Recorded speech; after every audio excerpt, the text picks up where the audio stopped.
Akedah Project. We invite you to join. One story, many angles. Come learn with us. What I think I have to contribute to this is really to look at the way the story itself has been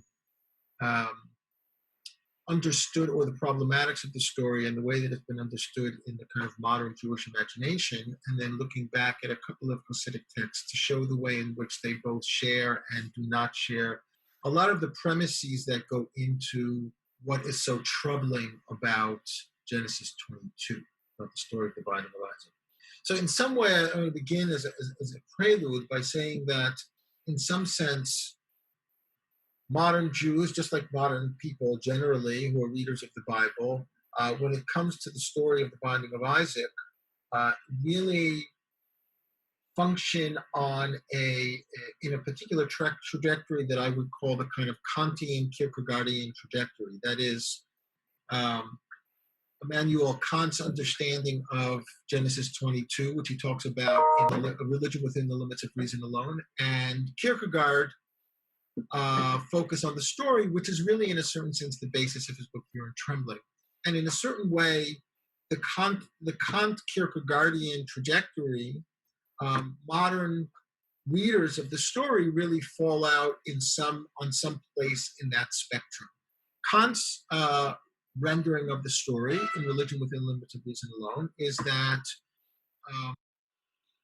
Abraham simply erred in saying that he would do such a thing. In other words, that the story is about Abraham's mistake, and what we learn from the story is not what Abraham did as a heroic act, but rather how, in fact, religion can push one beyond the limits of reason, or religion can move beyond the limits of reason, and when it moves beyond its limits of reason, it's somehow mistaken, right? So in a certain sense, the binding of Isaac is for Kant the great biblical error.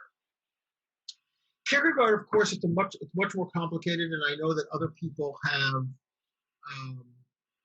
talked about Kierkegaard, so I don't really want to talk about it. But in a certain sense, Kierkegaard offers us a religious typology of what he calls infinite resignation, or in a certain sense, Abraham as the true test of the existential moment, when in fact God is requiring of you to do that which you know is morally apprehensible, and that is bring up a human sacrifice, or a sacrifice of the son. What I find interesting in terms of, I think I move back and forth in that spectrum like everybody between Kant and Kierkegaard at different points in my life. And every time I read the story, I kind of like see myself in a different place within that spectrum. I think the Hasidic tradition, or I should say the traditional exegetical tradition, is not only the Hasidic tradition, that's just one iteration. That the Hasidic tradition doesn't seem to really function on the Kant-Kierkegaardian spectrum. It seems to exist somehow outside it. And that is, what is troubling about the story for many of the Hasidic masters is not really what is troubling for the story for many of those modern Jews who are reading these Hasidic texts. And I think the reason has to do with the fact that there is no pretense, how I should say, of the act itself being morally abhorrent. I don't think that the Hasidic masters were unaware that it wasn't problematic, but it wasn't morally abhorrent. And the moral abhorrence of human sacrifice, and the moral abhorrence of sacrificing your beloved son, is something that I think is a product of a Kantian way of understanding how the world is put together and the role that human beings play in it. So what I wanted to do briefly is to offer two very short readings of two Hasidic texts, one a 19th century text and one a more contemporary text, late 20th century text. So I don't think it's really a question of a time frame here, that seem to address the problem in a slightly different way, and the problematics in a slightly different way, and what the story actually comes to represent. I mean, one of the interesting things is one of the things that we don't know as readers of the Hebrew Bible is how the author of this story understood how the reader of the story was going to understand it. In other words, are we talking about a historical event? Are we talking about a metaphor? Are we talking about something else, maybe in between the real and the metaphoric or the mythic? In other words, is this really a story about Abraham, the human being who was willing to sacrifice his son because God told him to? Or is the story itself simply a metaphor to teach the reader something about in a certain sense, both the limits and the transcendence of limits of what the biblical mind wants us to do in our understanding of our relationship with God? And I don't think that necessarily the Hasidic thinkers thought in that way in particular, but I think it's certainly worth thinking that in ancient literature in general, these kinds of episodes are not uncommon in the Greco-Roman world, in the Egyptian world, and so on. Now, the story of the binding of Isaac is a particularly stark story within the biblical narrative for a variety of reasons. First of all, the very rejection of idolatry, the rejection of human sacrifice, the what seems to be ultimate value of flourishing of human existence and human life. You should choose life. These kinds of things are really actually very kind of, they permeate the biblical narrative. And so in a certain sense, the striking nature of the binding of Isaac is the way it seems to be the counter narrative of the entire biblical worldview, and yet serves as a kind of centerpiece of the biblical worldview, if only because the result of Abraham's willingness to sacrifice his son produces, in some sense, the biblical Abraham. Right? Abraham and the Abrahamic tradition is born in this seemingly paradoxical act. So I want to bring two texts to bear on this question. The first one is a text from Rabbi Tzvi Elimelech of Diniv called Igud Kala, early 19th century Hasidic text. An important Hasidic thinker who then begins a whole kind of shalshelet, a whole kind of tradition that goes up into the 20th century. But in Tzvi Elimelech of Diniv's reading of the story, and interestingly enough, in a Hasidic text like the Igud Kala, the story itself doesn't have any kind of prominence. It doesn't seem to be any more important than any other story. This is a running commentary to the Torah. But he addresses an issue that's also addressed in different ways by other Hasidic texts, and that's why I think I wanted to at least put this on the table. What exactly was the greatness of Abraham in this particular moment? In other words, what was the test that Abraham passed? So on a cursory reading of the story, the test was that he would bring his son on an altar and take a knife and slit his throat and sacrifice him because God told him to do so. But interestingly, for a lot of these Hasidic texts, that really is not such a test. And we'll see in the second text that we look at that if it was in fact clear to Abraham that God was asking him to do this, then it wasn't really such a test for him to have done it. So you'll have other Hasidic texts which will say, well, the real test was, it wasn't clear to Abraham that it was really God telling him to do it. Now, on that, you can basically come to Kant's position, well, if that was the case, if he didn't really know that God was asking him to do it, then he was a fool to actually do it. Tzvi Elimelech doesn't go in that direction, but he goes in a slightly different direction. And I just want to read just a few lines.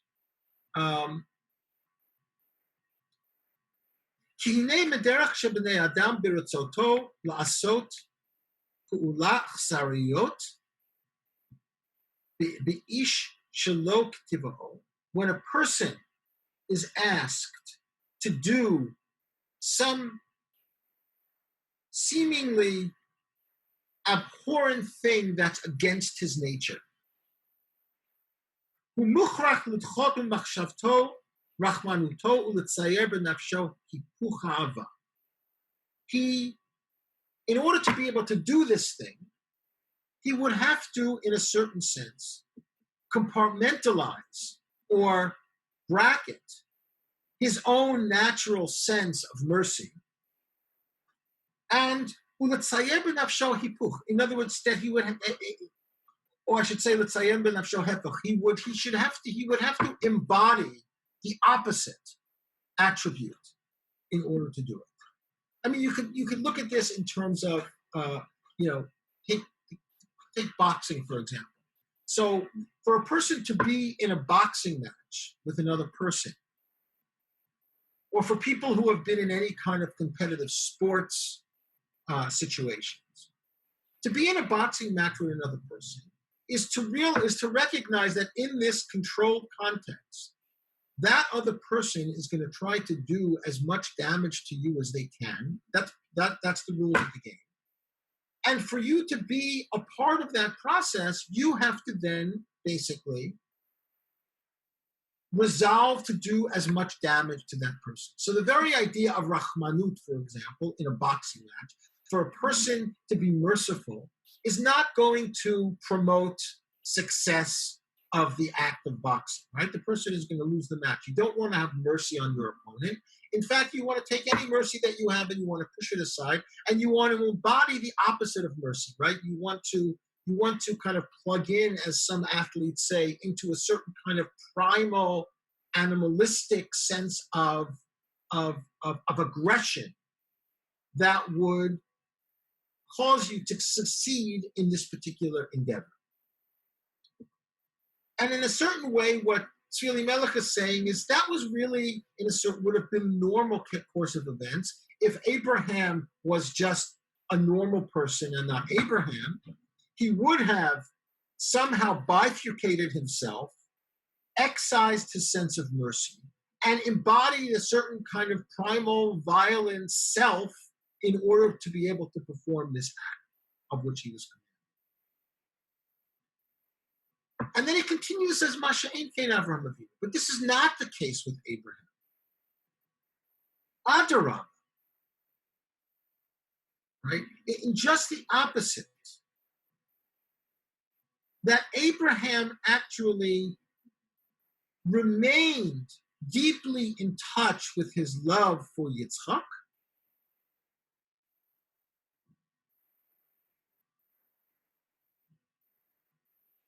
And in that, uba'odo bi'ahavato, when he was in the midst of his love for Yitzchak, of his feeling of the emotion of love for Yitzchak, tikatein be'einav neged ahavat Hashem yitbarach. That he was able to diminish Isaac's value in the midst of his love for Isaac, in relationship to neged, or in opposition to, his love of God. And this, according to Tzvi Elimelech, this is the greatness of Abraham. This was the test. The test was not whether Abraham could put aside his mercy, embody a primal sense of violence, and commit this act that he was commanded to do. That, the Tzvi Elimelech suggests, that anyone can do, or not anyone can do, but that many people can do. But to actually retain the sense of love and to diminish Isaac within that experience of love, juxtaposed to the love of God, which is what this act was supposed to exhibit, brought God to basically stay his hand. Brought God to say, you were able, in your love for Isaac, to still be willing to sacrifice him because of your love for me, that is sufficient. That is a sufficient choice or sufficient act which would bring me to see you as a yireh Elohim, as a fear of God. Interesting, the relationship between love and fear here goes back and forth, but we don't really have the time to go into it here. So here's one case where instead of addressing the first tier notion, how does God ask a person, how does God ask a father, how does God ask a parent to kill their son, and whether Abraham was right in asking to do so, what Tzvi Melech is focusing on is this kind of internal mechanism within Abraham of his willingness to not diminish his love for Isaac in order to distance himself enough to be able to do it, but to be able to act within and precisely from that place of love. So that's one way I think the Hasidic texts are interested in a sense, the inner workings of Abraham as a human agent of being commanded in this paradoxical devotional act. So the second text that I want to bring is from a late 20th century text of Shalom Noach Barzovsky of Slonim in his Netivat Shalom. Barzovsky dies in 2000, so he's really kind of post-war. And he asks a different question, an interesting question.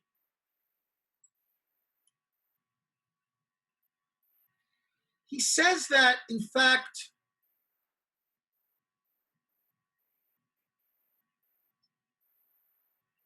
even though we say that this was the great test of Abraham, the most difficult test of Abraham, he says two things. First of all, and I'll just read, this is the greatness of Abraham who stood the test.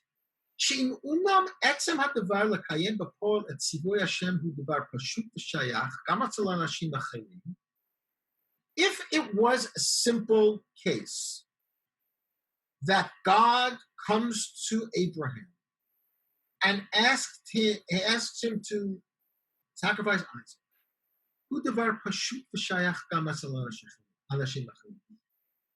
of course Abraham would have done it. Not only Abraham would have done it, but other people would have done it. If God comes to you and you know that it's God and they ask you to do this thing, there's no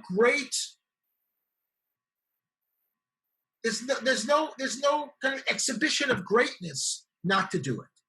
Again, I think you see how they're functioning totally outside the kind of Kantian frame of moral imperatives.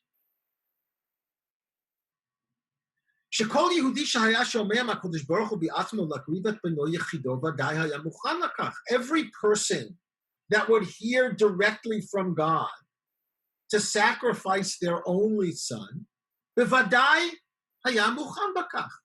That's what he says. Of course the person would be prepared to do it. Afilu b'toch emunah pshuta b'tachlita pashtut bli shum medregot, without any complications. However, and here becomes the difference between everyone else and Abraham. Yitachen sheyeh zot gam michoser ratzon ve'ubehechrach. He might do it, but it would not be a fully willful act. There would be an ambivalence about the act itself. He would do it because he would feel compelled to do it because God asked him or her to do it. But it would be mechoser ratzon ubehechrach. It would be with a kind of diminished sense of will, and it would be under a sense of obligation. Sheyodea, that he would know, that God doesn't need him or her. In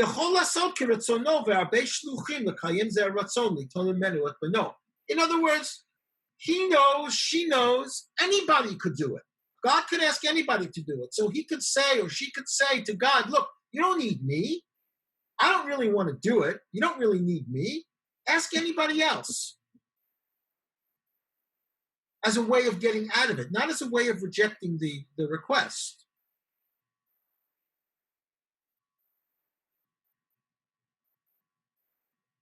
Achen etzel Avraham Avinu ba'ara eish ahava l'hakridat b'no yechido la'asot b'tzino yitbarach. But Abraham was different in that Abraham not only was willing to perform the act, Abraham wanted to perform the act. It was not simply a response to obligation. It was a lichatchila desire as a way of showing his love for God.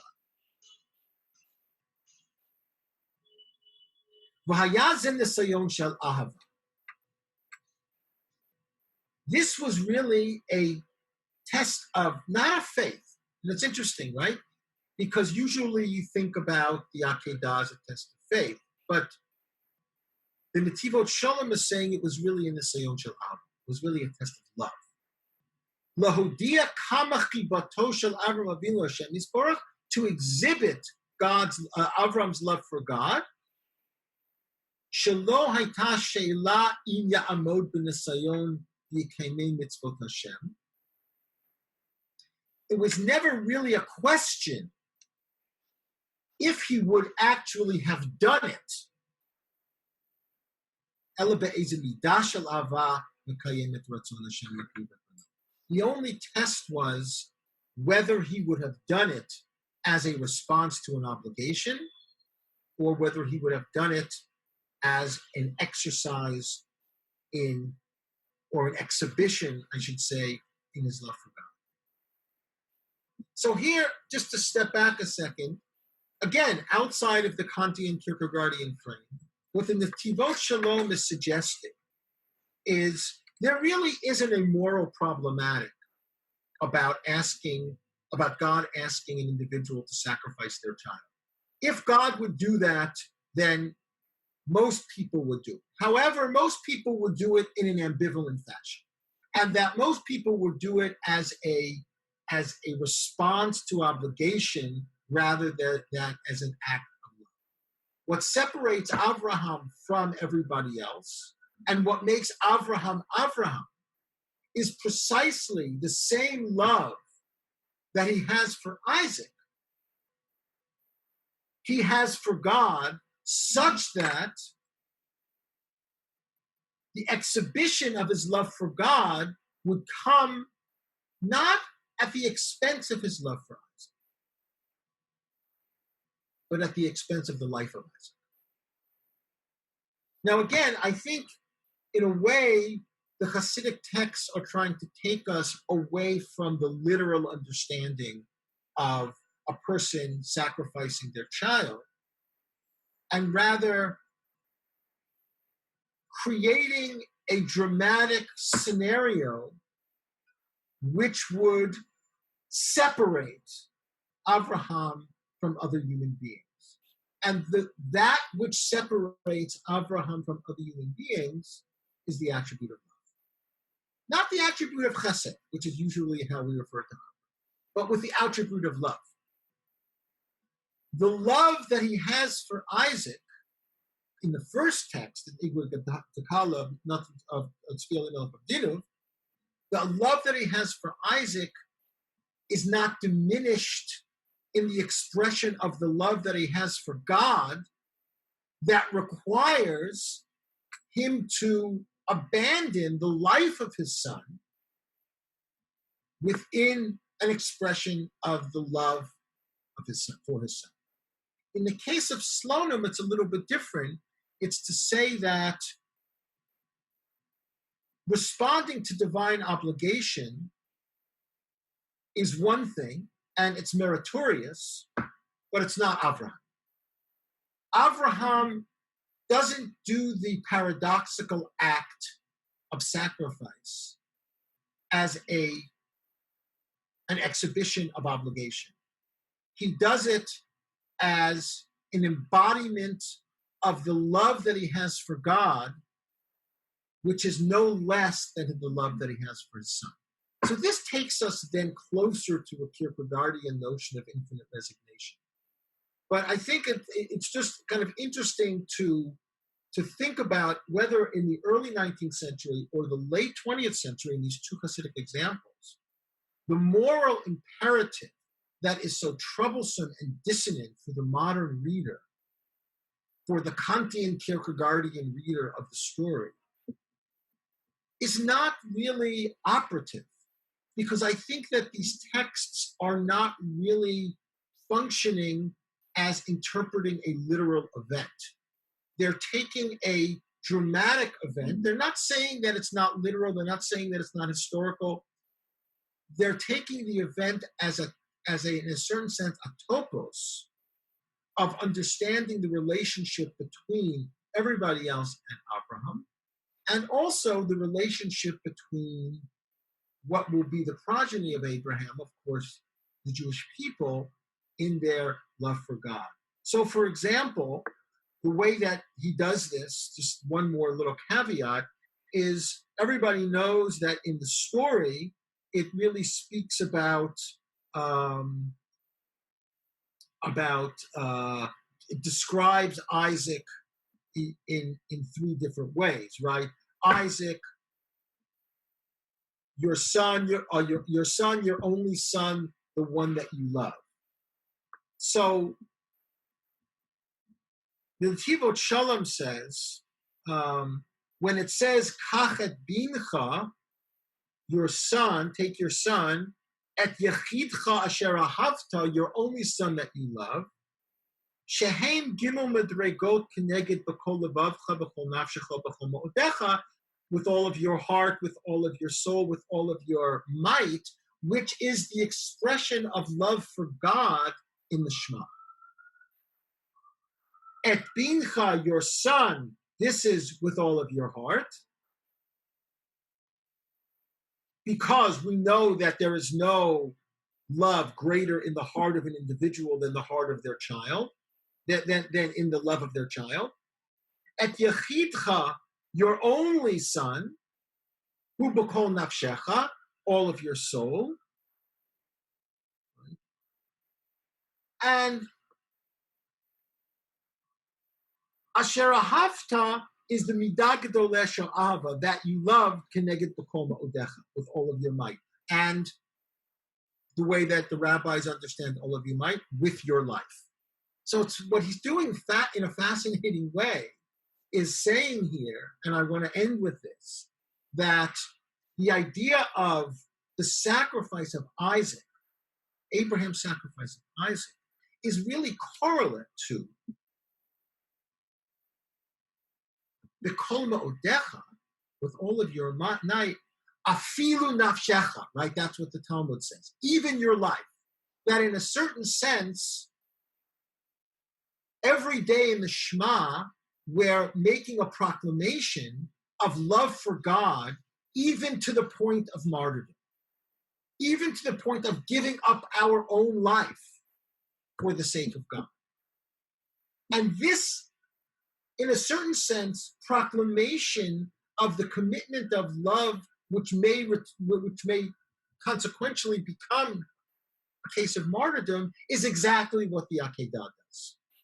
That is what Abraham was doing to Yitzchak. Abraham was embodying that place of